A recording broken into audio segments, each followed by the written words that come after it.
In this screencast, I will demonstrate how to use cloxp to create a very simple system metrics for closure. I will do this by presenting some of the feature of cloxp.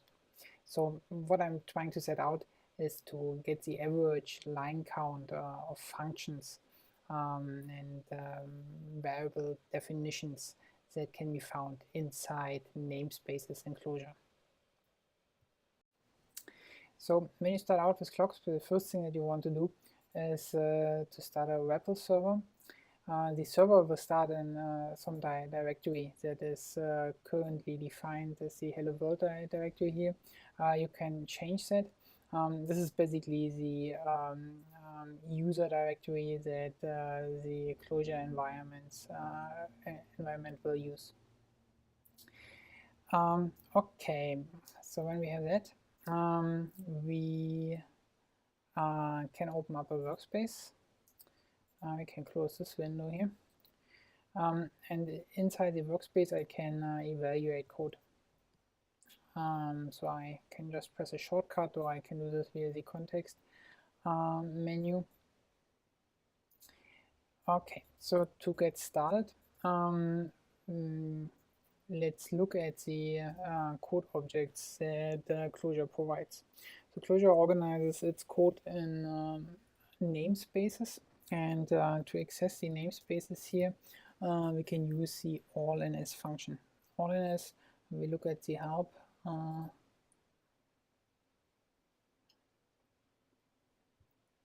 All-ns, when we look at the help, will basically just return a list of sequence of the namespaces. When we evaluate it, we get an output below the workspace here that we can either insert inside the workspace if we want to continue to work with the printed result, or we can open up another workspace that will then basically have the entire list of the resulting value. Okay, so when we have the namespaces, let's grab one of them out and let's assign that namespace to some variable in my workspace here.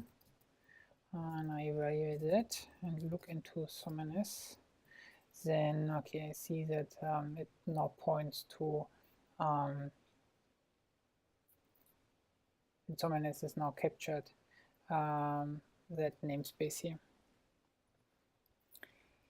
So now the second organizational structure inside the namespaces are the interns. These can be enumerated using the NSInterns function, and given a namespace, we get a list of these interns. These interns are basically objects that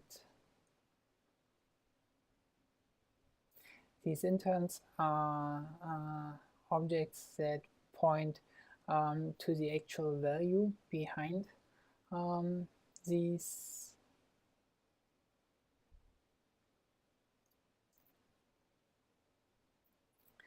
interns are objects that point on the one hand to the real values behind these entities, and on the other hand point to metadata. So for example, the documentation and other data defined for it.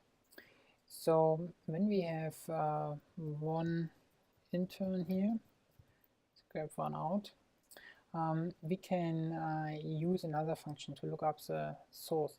However, if we wouldn't know that there's something like that, what we can do is we can open up the system browser to find out. The system browser in cloxp provides access to the namespaces and the internals of the entire Clojure runtime system that we started up here. So when we want to search through it, we can look for a source function here, and we will see that the Clojure REPL already provides a source function for us. Actually, this here is a macro, and it doesn't expect a symbol, so basically the name of an internal, it basically converts into that. So what we actually want to use here, we can just go to the definition of source function, actually the source fn function that when used like that, okay, we get an error here. The error is due to we don't have imported that source function inside of our workspace. The workspace itself, the namespace of it, is the username namespace, and it doesn't yet know the source fn function from the REPL. So what we can do is we can simply require the closure REPL environment here, and we will import with the source function here. So when I evaluate that snippet and run that again, then okay, I will see we have the source code here. Then we can use another function. Let's look for split. Yeah, the split lines function that is defined in closure string to just get the lines out, to convert the source code into lines. Closure string split lines. We evaluate that. We have get the individual lines, and then we can simply count them, and this gives us some number.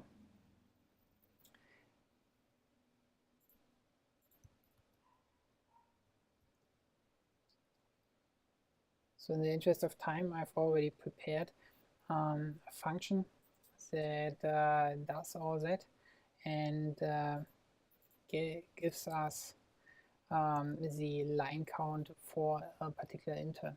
So when we define that function here and we count the lines, for example, for that first intern we have here, then we will get back some number. Okay. This way, you can simply basically experiment around with source code and source code snippets. Quite handy way.